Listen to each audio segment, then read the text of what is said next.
कैसे हैं आप सब। आशा करते हैं आप ज़बरदस्त मस्त और एकदम अच्छे होंगे। आपकी यूपी टेट की तैयारी ज़बरदस्त तरीके से चल रही होगी।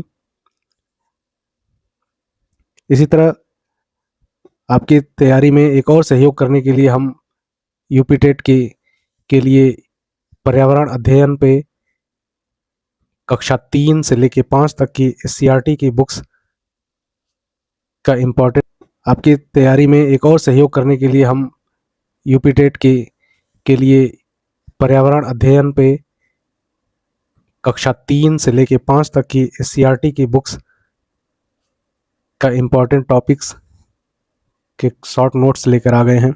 साथ में इसके हर टॉपिक पे 3 से 4 प्रश्न होंगे एमसीक्यू के रूप में। तो आइए बिना देर करते हुए शुरू करते हैं कक्षा 3 की एससीईआरटी की ईवीएस की बुक हमारा परिवेश। साथियों, यूपीटीईटी 2026 की परीक्षा पेपर में 1 से 5 तक में पर्यावरण अध्ययन में एससीईआरटी की हमारा परिवेश पुस्तक से सीधे और तथ्यात्मक प्रश्न पूछे जाते हैं। इसमें पहला चैप्टर है हमारा परिवार और परिवेश। परिवार का महत्व। परिवार बच्चे की प्रथम पाठशाला होती है, जहाँ से वह सामाजिकरण, संस्कार और भाषा का पहला पाठ सीखता है। तो इस पॉइंट पे हमें देखना है कि जो परिवार है वो बच्चे की पहली पाठशाला होती है और वहीं से बच्चा सामाजिकरण, संस्कार और भाषा का पहला पाठ सीखता है।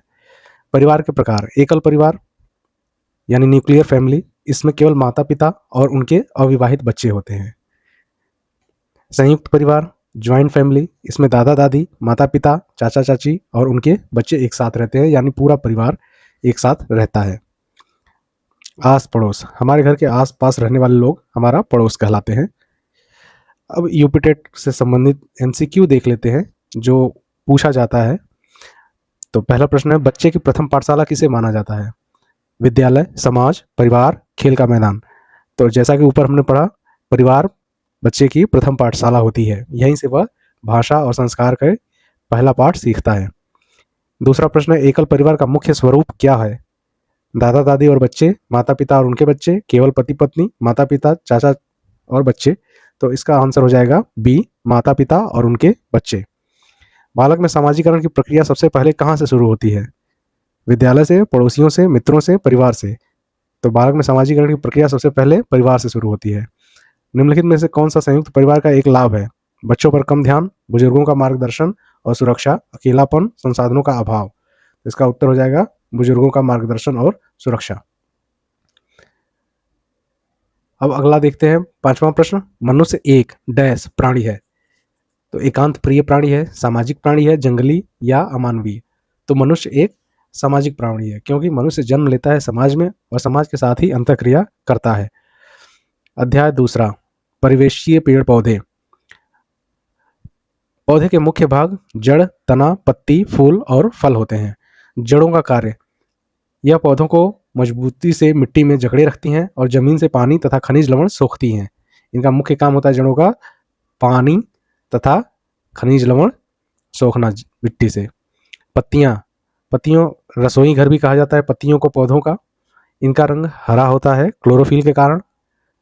ये सूर्य के प्रकाश, जल और कार्बन डाइऑक्साइड की मदद से भोजन बनाती हैं, जिसे प्रकाश संश्लेषण की क्रिया कही जाती है। पौधों का वर्गीकरण, शाक, हर्ब्स यानी छोटे और कोमल तने वाले पौधे, जिन्हें हम शाक या हर्ब्स कहते हैं, जैसे धनिया, पुदीना। दूसरा है झाड़ी, श्रब्स, मध्यम आकार, मजबूत तने और घने, जैसे गुलाब, गुड़हल। वृक्ष, ट्रीज, बड़े, मोटे और मजबूत तने वाले, जैसे आम, नीम, पीपल आदि। यूपीटेट एमसीक्यू देखते हैं, पौधों का रसोई घर, किचन ऑफ द प्लांट, किसे कहा जाता है? जड़, तना, पत्तियां या फूल? पत्तियों को आंसर हो जाएगा इसका। दूसरा क्वेश्चन है, प्रकाश संश्लेषण, फोटोसिंथेसिस की क्रिया में पौधे वातावरण से कौन सी गैस ग्रहण करते हैं? Oxygen, nitrogen, carbon dioxide, hydrogen. इसका आंसर हो जाएगा सी, कार्बन डाइऑक्साइड। गुलाब और नींबू के पौधे किस श्रेणी में आते हैं? शाक, झाड़ी, वृक्ष, लता। तो अभी ऊपर हमने पढ़ा ये झाड़ी के श्रेणी में आते हैं। मिट्टी से जल और खनिज लवण सोखने का कार्य पौधे का कौन सा भाग करता है? तना, पत्ती, जड़, फल। तो जड़ मिट्टी से खनिज लवण सोखने का कार्य करता है। अध्याय 3 देखेंगे, परिवेशीय जीव जंतु। आवास के आधार पर वर्गीकरण। थलचर, जमीन पर रहने वाले गाय, शेर, कुत्ता आदि, इनको क्या कहते हैं? थलचर कहते हैं। जलचर, जल में रहने वाले मछलियां अपने गलफड़ों गिल से सांस लेती हैं, इन्हें क्या कहते हैं हम? जलचर। नभचर यानी आकाश में रहने वाले या हवा में उड़ने वाले नभचर कहलाते हैं। जैसे पक्षी, इनकी हड्डियां खोखली होती हैं जो इन्हें हल्का बनाती हैं। पक्षियों की हड्डियां खोखली होती हैं जिसकी मदद से ये उड़ पाते हैं। उभयचर, एम्फीबियंस, जो जल और थल दोनों जगह रह सकते हैं। एम्फीबियंस यानी जल और थल दोनों में रह सकते हैं, जैसे मेंढक, कछुआ, मगरमच्छ। भोजन के आधार पर शाकाहारी, केवल पौधे खाने वाले। मांसाहारी, मांस खाने वाले। सर्वाहारी, पौधे और मांस दोनों खाने वाले, जैसे मनुष्य, कौवा, कुत्ता। घोंसला, पक्षी अपना घोंसला केवल अंडे देने के लिए बनाते हैं। बया पक्षी का घोंसला लालटेन की तरह पेड़ की डाली से लटकता हुआ होता है। अब आ जाते हैं अपने एमसीक्यू पे। निम्नलिखित में से कौन सा जीव सर्वाहारी की श्रेणी में आता है? गाय, शेर, कौवा, खरगोश। तो अभी हमने ऊपर पढ़ा कि कौवा जो है वो सर्वाहारी की श्रेणी में आता है। पक्षियों को उड़ने में कौन सी शारीरिक विशेषता सबसे अधिक मदद करती है?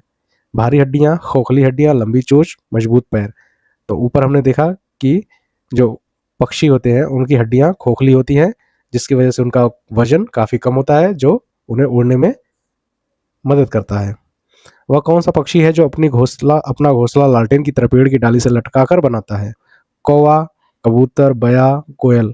तो बया पक्षी ऐसा है, वेवर बर्ड, जो अपना घोंसला लालटेन की तरह पेड़ की डाली से लटकाकर बनाता है।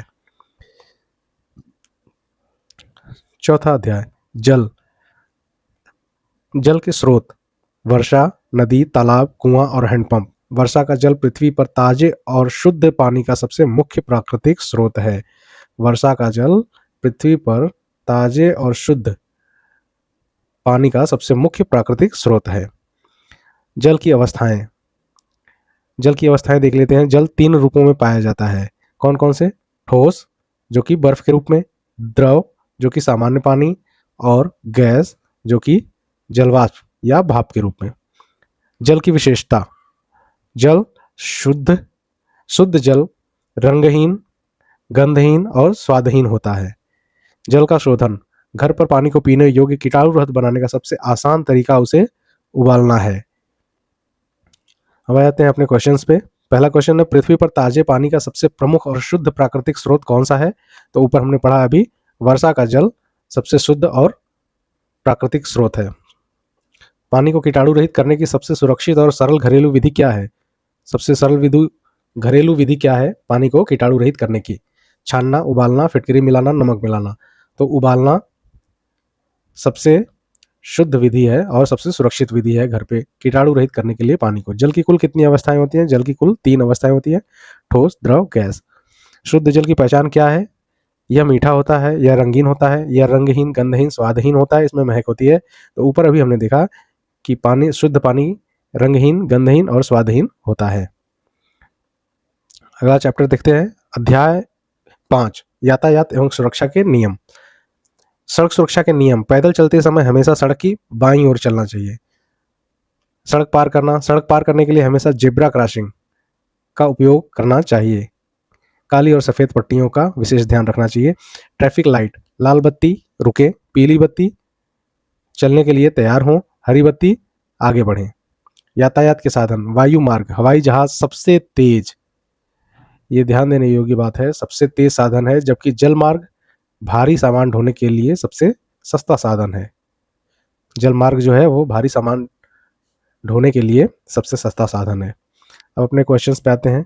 पैदल यात्रियों को सड़क पार करने के लिए किसका उपयोग करना चाहिए? Footpath, divider, zebra crossing, overbridge. तो जेब्रा क्रॉसिंग का उपयोग करना चाहिए। दूसरा है, ट्रैफिक सिग्नल में पीली बत्ती क्या संकेत देती है? ए रुकने का, बी चलने के लिए तैयार होने का, तेज चलने का, वापस मुड़ने का, तो बी चलने के लिए तैयार होने का। सबसे तीव्र गति का यातायात का साधन कौन सा है? रेलगाड़ी, पानी का जहाज, हवाई का जहाज, बस, तो हवाई जहाज सबसे तीव्र गति का यातायात का साधन है। भारी माल ढोने के लिए सबसे सस्ता यातायात मार्ग कौन सा है? तो अभी हमने ऊपर देखा सबसे सस्ता यातायात मार्ग है भारी सामान ढोने के लिए जल मार्ग। अध्याय 6 दिशाएं। मुख्य दिशाएं 4 होती हैं, पूर्व, पश्चिम, उत्तर और दक्षिण। दिशाओं की पहचान। सूर्य हमेशा पूर्व में उगता है और पश्चिम में अस्त होता है। यदि आप उगते हुए सूरज की ओर मुंह करके खड़े हों तो आपके ठीक सामने पूर्व, पीठ के पीछे पश्चिम, बाएं हाथ लेफ्ट की ओर उत्तर और दाएं हाथ राइट की ओर दक्षिण दिशा होगी। मानचित्र में किसी नक्शे में हमेशा ऊपर की ओर उत्तर दिशा कहाँ होती है? मैप में हमेशा उत्तर की ओर। नीचे की ओर क्या होता है? नीचे की ओर हमेशा दक्षिण होती है ना। यदि आप उगते हुए सूर्य की ओर मुंह करके खड़े हैं तो आपका बायां हाथ किस दिशा में दर्शाएगा? यानी हम अपने एमसीक्यूज की तरफ बढ़ रहे हैं। पहला क्वेश्चन है कि यदि आप उगते हुए सूर्य की ओर मुंह करके खड़े हैं तो आपका बायां हाथ किस दिशा को दर्शाएगा? ए उत्तर, बी दक्षिण, सी पश्चिम, डी पूर्व।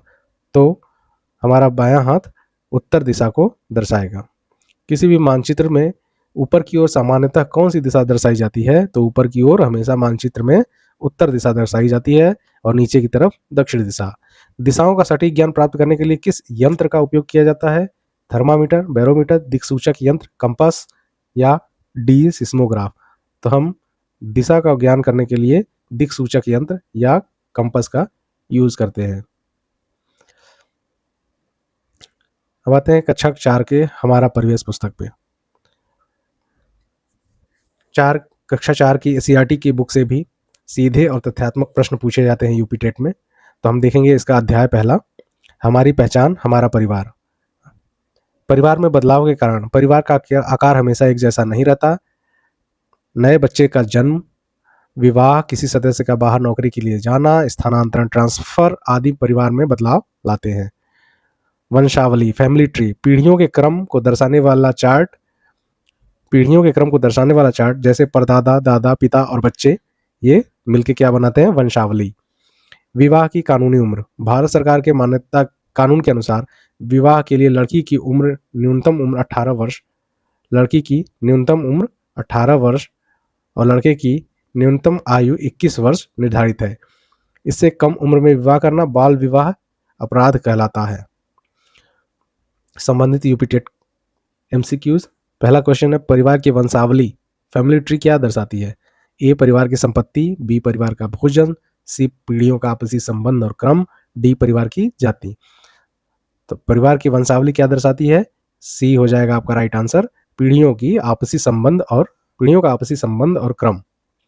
निम्नलिखित में से कौन सा कारक परिवार के आकार में बदलाव का कारण नहीं है? विवाह, जन्म, नौकरी के लिए स्थानांतरण, प्रतिदिन का भोजन। तो परिवार के आकार में बदलाव के कारण है विवाह है, जन्म है, नौकरी के लिए स्थानांतरण भी है परिवार में बदलाव का कारण, लेकिन प्रतिदिन का भोजन परिवार के आकार में बदलाव का कारण नहीं है। इसलिए आपका राइट आंसर हो जाएगा प्रतिदिन का भोजन, डी। परिवार से हमें मुख्य रूप से क्या प्राप्त होता है? केवल भोजन, केवल आश्रय, सुरक्षा, स्नेह और संस्कार, केवल धन। तो इसका आंसर हो जाएगा सी, सुरक्षा, स्नेह और संस्कार। अध्याय 2 स्थानीय पेशे एवं व्यवसाय। महत्वपूर्ण नोट्स देखते हैं इसके। राजगीर मैसन जो ईंट और सीमेंट से घर बनाते हैं, इनके मुख्य औजार हैं कन्नी, साहुल, प्लम्ब बॉब, सुत और गुनिया। साहुल का उपयोग दीवार के सीध नापने के लिए किया जाता है। बढ़ई कारपेंटर लकड़ी का सामान बनाने वाला औजार, इसके औजार है आरी, रंदा, हथौड़ी, बेधनी। कुम्हार पॉटर मिट्टी के बर्तन बनाने वाला, यानी मिट्टी से जो बर्तन बनाते हैं उन्हें कुम्हार कहते हैं। मुख्य उपकरण चाक होता है इनका। अन्य व्यवसाय मोची जूते बनाना और सुधारना, दर्जी कपड़े सिलना, मशीन, कैंची, इंची टेप, लोहार लोहे का काम, निहाई, हथौड़ा इनके मुख्य औजार हैं। एमसीक्यूज देखते हैं। पहला है, मकान बनाने वाले राजगीर द्वारा दीवार की लंबवत सीध वर्टिकल अलाइनमेंट मापने के लिए किस उपकरण का प्रयोग किया जाता है? ए रंदा, बी साहुल यानी प्लम बॉब, सी चाक, डी निहाई। तो इसका उत्तर हो जाएगा साहुल यानी प्लम बॉब। दूसरा क्वेश्चन है, रंदा और आरी किस पेशे से जुड़े व्यक्तियों के प्रमुख औजार हैं? ए लोहार, बी मोची, सी दर्जी, डी बढ़ई। तो इसका आंसर हो जाएगा बढ़ई। निम्नलिखित में से कौन सा औजार दर्जी से संबंधित नहीं है? तो निम्नलिखित में से कौन सा औजार दर्जी से संबंधित नहीं है? कैंची, इंची टेप, कन्नी, सिलाई मशीन।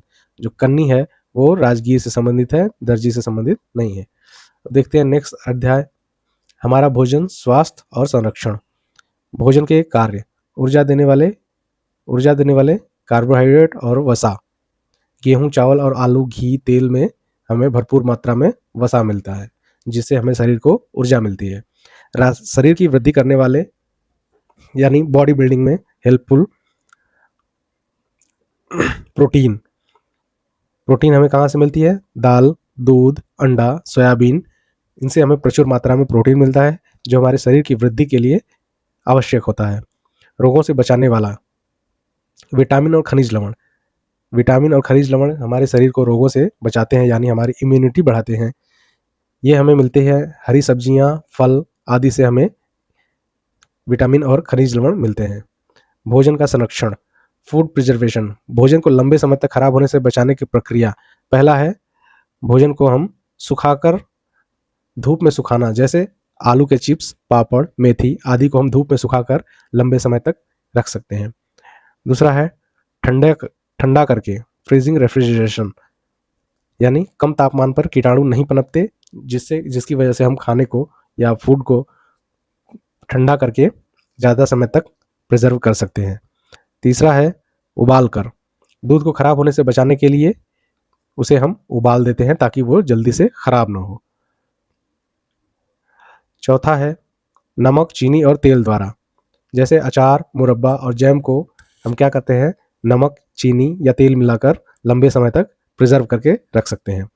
अब आ जाते हैं एमसीक्यू पे हमारे। पहला है शरीर की वृद्धि और नई कोशिकाओं के निर्माण के लिए भोजन का कौन सा तत्व सबसे आवश्यक है? ए कार्बोहाइड्रेट, बी प्रोटीन, सी वसा, डी विटामिन।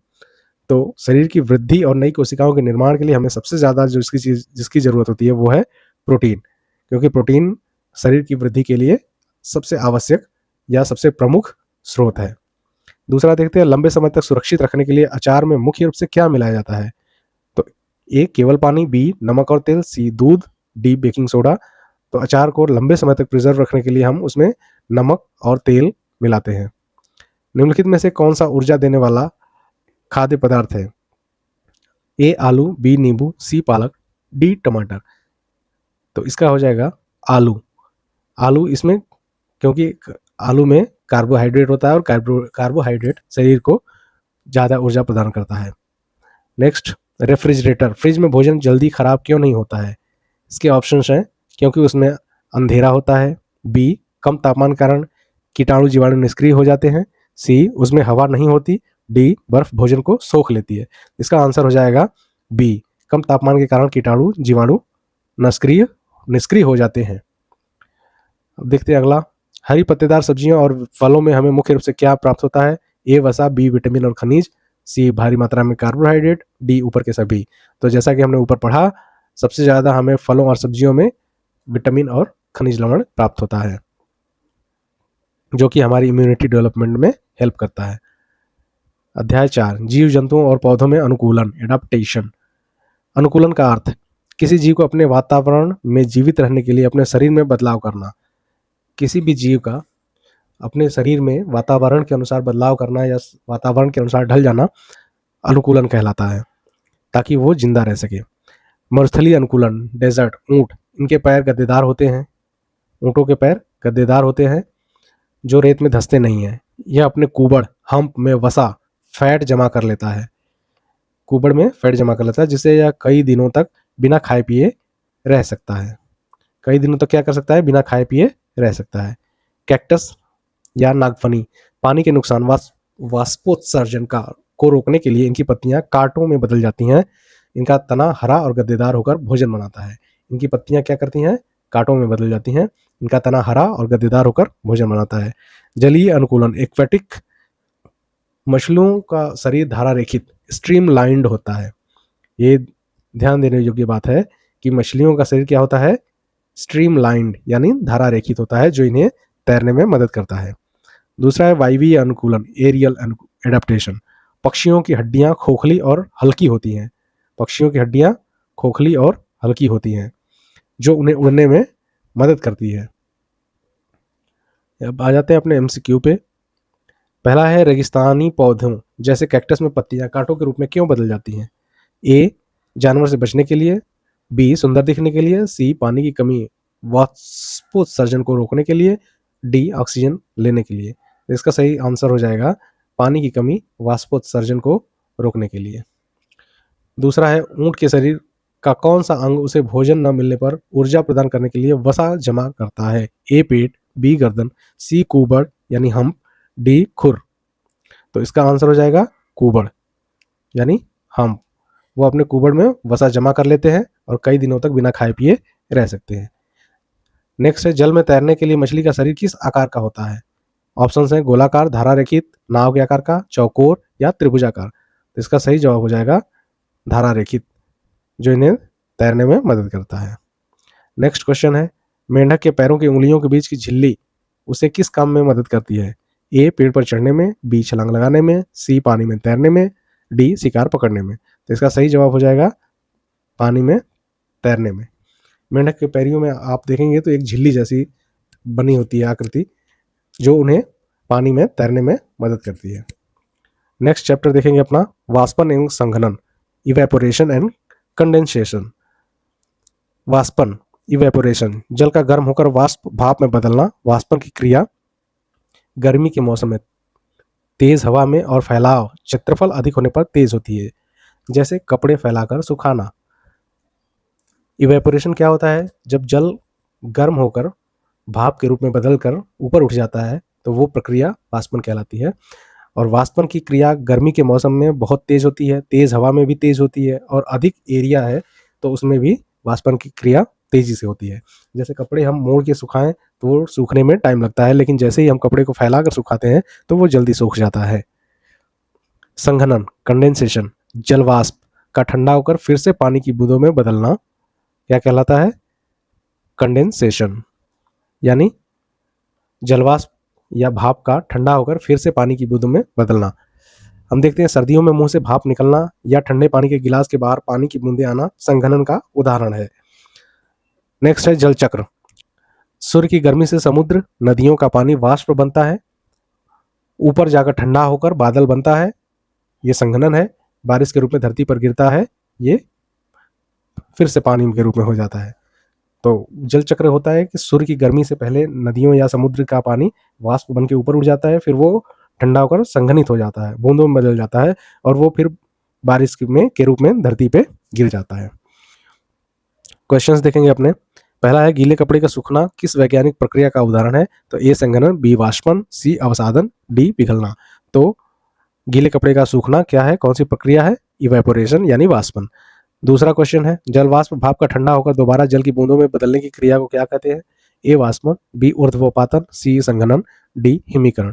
तो जल वाष्प या भाप का ठंडा होकर दोबारा जल की बूंदों में बदलने की क्रिया को संघनन कहते हैं। आसमान में बादलों का निर्माण किस प्रक्रिया का परिणाम है? ए, केवल वाष्पन, बी, जल वाष्प संघनन, सी, बर्फ के पिघलने का, डी, मिट्टी के उड़ने का। तो आसमान में बादलों का निर्माण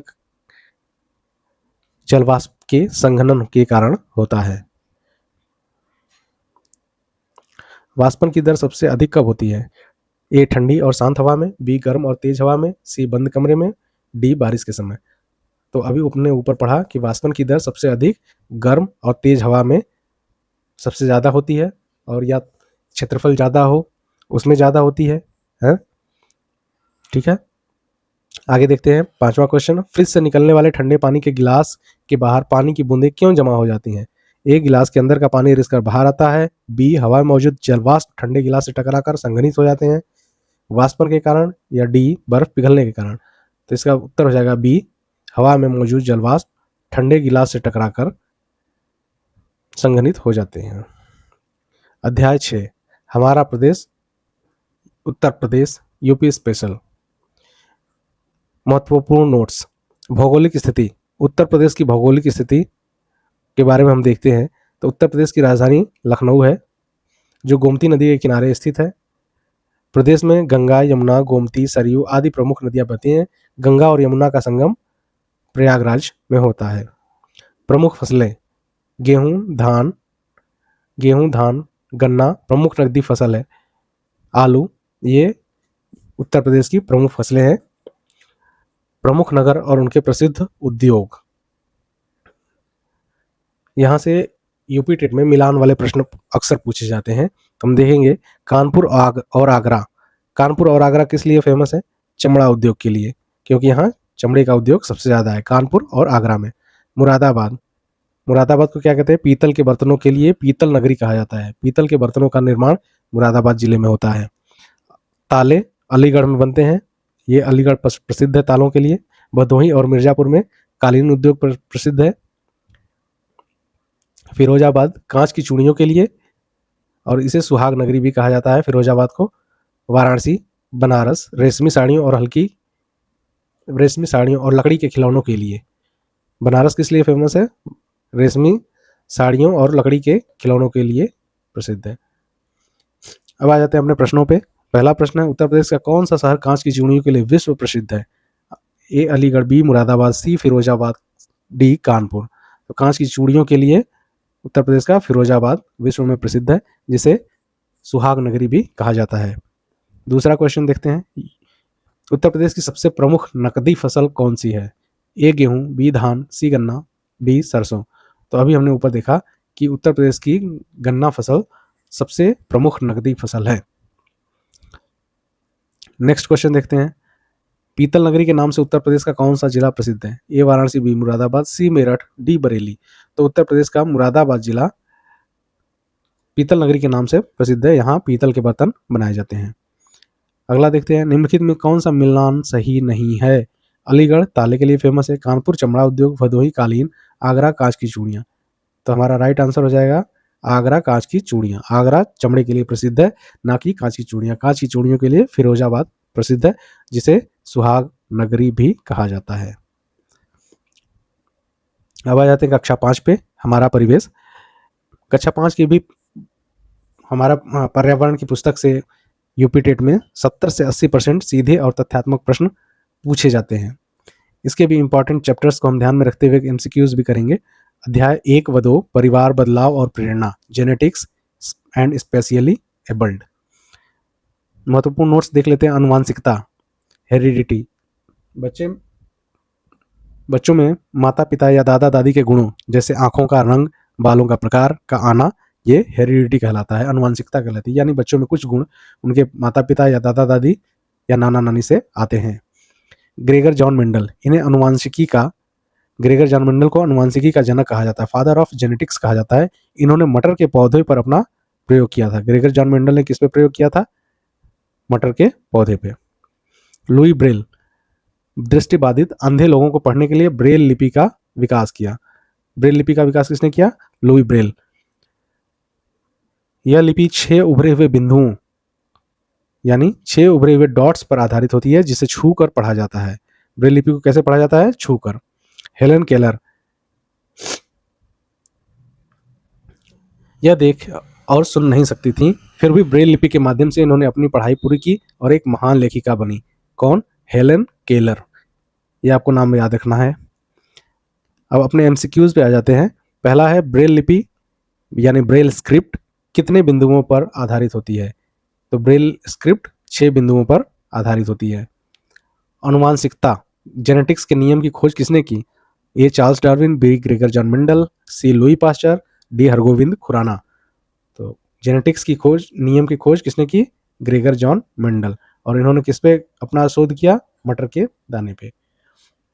तीसरा क्वेश्चन देखते हैं, मेंडल ने अपने अनुवांशिकता के प्रयोग किस पौधे पर किए थे? तो ए चना, बी सरसों, सी मटर, डी गेहूं। तो अभी ऊपर हमने पढ़ा कि ग्रेगर जॉन मेंडल ने अनुवांशिकता के प्रयोग को मटर के पौधे पर किया था। तो उसका राइट आंसर हो जाएगा मटर। विश्व ब्रेल दिवस कब मनाया जाता है? ये इंपॉर्टेंट क्वेश्चन है और आपको याद रखना चाहिए। विश्व ब्रेल दिवस 4 जनवरी को मनाया जाता है। विश्व ब्रेल दिवस किस तिथि को मनाया जाता है? 4 जनवरी को। अध्याय 5 जीव जंतुओं की रोचक बातें। चींटियां, चलते समय जमीन पर कुछ ऐसे पदार्थ, गंध छोड़ती हैं, जिसे सूंघकर पीछे आने वाली चींटियों को रास्ता मिल जाता है। यानी चींटियां कतार में क्यों चलती हैं? क्योंकि हर आगे चलने वाली चींटी एक खास प्रकार का पदार्थ यानी गंध छोड़ती है, जिसे सूंघकर पीछे आने वाली चींटियां एक कतार में चलती रहती हैं। नेक्स्ट है रेशम का कीड़ा, सिल्क वॉर्म। यह अपनी मादा को उसकी गंध से कई किलोमीटर दूर से ही पहचान लेता है। यह हमें याद रखने की बात है कि जो रेशम का कीड़ा यानी सिल्क वॉर्म होता है, वो अपनी मादा को उसकी गंध से कई किलोमीटर दूर से भी पहचान लेता है।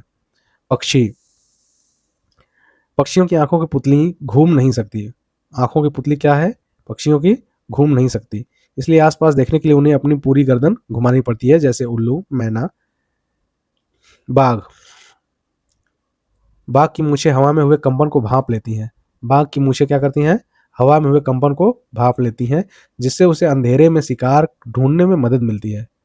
बाघ का गुर्राना 3 किलोमीटर दूर तक सुना जा सकता है। सांप, सांप के बाहरी कान नहीं होते, वह जमीन पर हुए कंपन वाइब्रेशन को महसूस करता है। अब आ जाते हैं अपने प्रश्नों पे।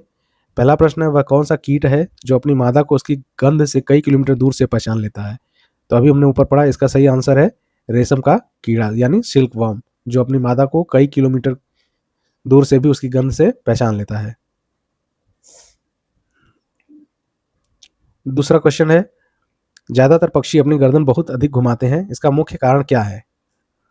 ए, वे उड़ सकते हैं। बी, उनके कान ढके होते हैं। सी, उनकी आंखों की पुतली घूम नहीं सकती।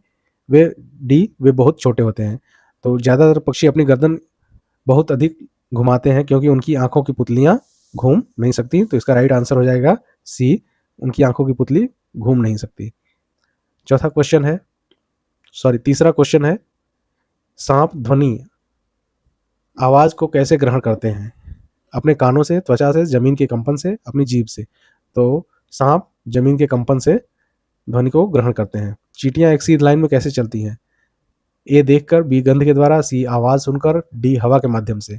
तो चींटियां एक लाइन में सीधी इसलिए चलती हैं ताकि क्योंकि हर एक चींटी अपने पीछे एक स्पेशल गंध छोड़ती जाती है, जिसे सूंघकर पीछे की चींटियां एक कतार में चलती हैं।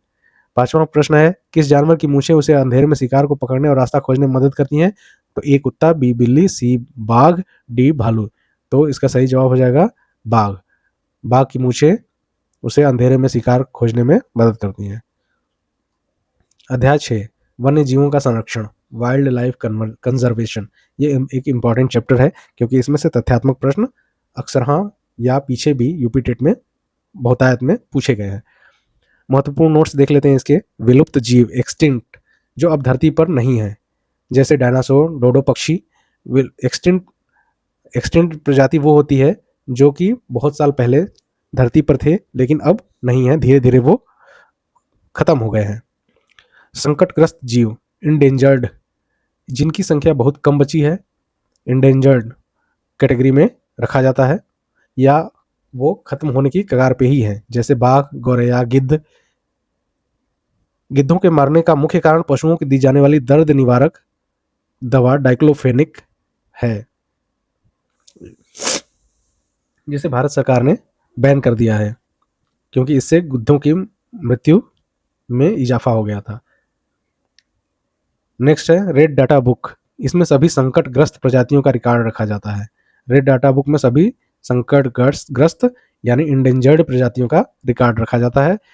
दुधवा राष्ट्रीय उद्यान, यह उत्तर प्रदेश का एकमात्र नेशनल पार्क है जो लखीमपुर खीरी जिले में स्थित है। आगे देखते हैं प्रोजेक्ट टाइगर, बाघों को बचाने के लिए भारत सरकार द्वारा 1973 में शुरू किया गया था प्रोजेक्ट टाइगर। अब अपने क्वेश्चंस देख लेते हैं। पहला है, उत्तर प्रदेश का एकमात्र राष्ट्रीय उद्यान दुधवा नेशनल पार्क किस जिले में स्थित है? ए, पीलीभीत। बी, लखीमपुर खीरी। सी, बहराइच। डी, सोनभद्र। तो हमारा दुधवा नेशनल पार्क जो कि उत्तर प्रदेश का एकमात्र राष्ट्रीय उद्यान है, ये उत्तर प्रदेश के लखीमपुर खीरी जिले में स्थित है। रेड डेटा बुक, दूसरा क्वेश्चन है, रेड डेटा बुक में किसका विवरण होता है? ए, केवल पौधों का। बी, विलुप्त जीवों का। सी, संकटग्रस्त पौधों और जीवों का। डी, विदेशी जीवों का। तो इसका सही जवाब हो जाएगा संकटग्रस्त, इंडेंजर्ड पौधों और जीवों का। तीसरा क्वेश्चन है, भारत में बाघों के संरक्षण के लिए प्रोजेक्ट टाइगर किस वर्ष शुरू किया गया था? तो प्रोजेक्ट टाइगर जैसा कि हमने ऊपर पढ़ा 1973 में प्रोजेक्ट टाइगर शुरू किया गया था बाघों को बचाने के लिए। चौथा क्वेश्चन है, हाल ही में भारत में गिद्धों की संख्या में तेजी से कमी आने का मुख्य कारण क्या है? ए शिकार, बी जलवायु परिवर्तन, सी पशुओं को दी जाने वाली दवा डाइक्लोफेनेक, डी जंगलों की कटाई। तो गिद्धों की संख्या में तेजी से कमी आने का मुख्य कारण है पशुओं को दी जाने वाली दवा डाइक्लोफेनेक। निम्नलिखित में से कौन सा एक विलुप्त पक्षी है? ए गौरैया, बी गिद्ध, सी डोडो, डी मोर। तो इनमें से विलुप्त पक्षी है डोडो। अध्याय 8 हम देख लेते हैं। हम मेन और इम्पॉर्टेंट चैप्टर्स को ध्यान में रखते हुए चल रहे हैं, हर चैप्टर को नहीं ले रहे हैं, क्योंकि कुछ चैप्टर आसान हैं, ईजी हैं, जिनसे क्वेश्चंस कम पूछे जाते हैं, और कुछ चैप्टर्स जो बहुत इंपॉर्टेंट है और उनसे बार बार क्वेश्चन पूछे जाते हैं, उन्हीं को हमने ध्यान में रखते हुए ये नोट्स तैयार किया है, जिससे आपका क्विक रिवीजन हो जाएगा। अब इसमें हम महत्वपूर्ण नोट्स देख लेते हैं। ये भी इंपॉर्टेंट चैप्टर है, खरीफ की फसल। खरीफ की फसल या मानसूनी फसल, खरीफ को हम मानसूनी फसल भी कहते हैं। ये बरसात की शुरुआत जून जुलाई में बोई जाती है। खरीफ की फसल कब बोई जाती है? जून जुलाई में बोई जाती है और अक्टूबर में काट ली जाती है। उदाहरण के लिए इसमें धान, मक्का, ज्वार, बाजरा, मूंगफली आदि खरीफ की फसलें हैं। इन्हें अधिक पानी की आवश्यकता होती है। इन्हें क्या होता है? खरीफ की फसलों के लिए अधिक पानी की आवश्यकता होती है। रबी की फसल, सर्दियों की फसल कहा जाता है इसे। ये जाड़े अक्टूबर नवंबर में बोई जाती है। जो रबी की फसल होती है वो अक्टूबर नवंबर में बोई जाती है और मार्च अप्रैल में काटी जाती है। उदाहरण के तौर पर गेहूं, चना, मटर, सरसों, आलू आदि रबी की फसल है। तीसरा है जायद की फसल। जायद की फसल गर्मियों की फसल भी कहा जाता है इसे। ये मार्च अप्रैल में बोई जाती है। उदाहरण के रूप में तरबूज, खरबूजा, खीरा, ककड़ी, ये क्या है? जायद की फसल है, यानी गर्मियों की। अपने प्रश्नों को देखते हैं। पहला प्रश्न, निम्नलिखित में से कौन सी एक रबी की फसल है? धान, मक्का, गेहूं, मूंगफली। तो गेहूं एक रबी की फसल है। खरीफ की फसलों की बुआई मुख्य रूप से किस महीने में की जाती है? ए अक्टूबर नवंबर, बी जून जुलाई, सी मार्च अप्रैल, डी जनवरी फरवरी। तो खरीफ की फसलों की बुआई मुख्य रूप से जून जुलाई में की जाती है। तीसरा क्वेश्चन है, खरबूजा, खीरा और ककड़ी किस प्रकार की फसलें हैं? रबी, खरीफ, जायद, नकदी। तो अभी हमने देखा कि जो तरबूज, खीरा, ककड़ी और खरबूजा हैं, ये जायद की फसल है। चौथा क्वेश्चन है, धान, राइस की खेती के लिए कौन सा मौसम सबसे उपयुक्त है? ए सर्दी, बी गर्मी, सी बरसात या डी बसंत। तो धान की खेती के लिए मानसून का समय सबसे अच्छा होता है, जो कि बरसात में होता है। नेक्स्ट प्रश्न देखते हैं अपना, सरसों और चना किस ऋतु की प्रमुख फसलें हैं? ए ग्रीष्म ऋतु, बी शीत ऋतु यानी रबी की, सी वर्षा ऋतु, डी शरद ऋतु। तो सरसों और चना शीत ऋतु यानी रबी की फसल है। नेक्स्ट देखते हैं अपना अध्याय 11 व 12, जल के गुण और बीमारियां। ये एक इंपॉर्टेंट चैप्टर है यूपी टेट के लिए, क्योंकि इसमें पीछे या प्रीवियस ईयर में बहुत सारे क्वेश्चंस सीधे तौर पे पूछे गए हैं। महत्वपूर्ण नोट्स देखते हैं इसके। जल जनित रोग, वाटर बर्न डिजीज। दूषित जल, गंदे पानी और खराब भोजन से हैजा। दूषित पानी से या गंदे भोजन से हैजा, टाइफाइड, पीलिया और पेचिस जैसी बीमारियां होती हैं। मच्छरों से फैलने वाले रोग, रुके हुए गंदे पानी में मच्छर पनपते हैं, जिनसे मलेरिया, डेंगू और चिकनगुनिया होता है। मलेरिया, यह मादा एनोफिलीज मच्छर के काटने से होता है। इसके परजीवी की खोज रोनाल्ड रॉस, मलेरिया के परजीवी की खोज रोनाल्ड रॉस ने की थी। मलेरिया की दवा सिनकोना नामक पेड़ के छाल, जिसे कुनैन कहते हैं, से बनाई जाती है। यानी मलेरिया की दवा सिनकोना नामक वृक्ष के छाल, जिसे कुनैन कहा जाता है, से बनाई जाती है। अपने प्रश्नों को देखते हैं। पहला है, मलेरिया रोग किस मच्छर के काटने से होता है? तो मलेरिया रोग मादा एनोफिलीज के मच्छर के काटने से होता है। दूसरा है, मलेरिया मच्छर से फैलता है। यह खोज सबसे पहले किस वैज्ञानिक ने की थी? A Louis Pasteur, B Alexander Fleming, C Ronald Ross, D Mendel.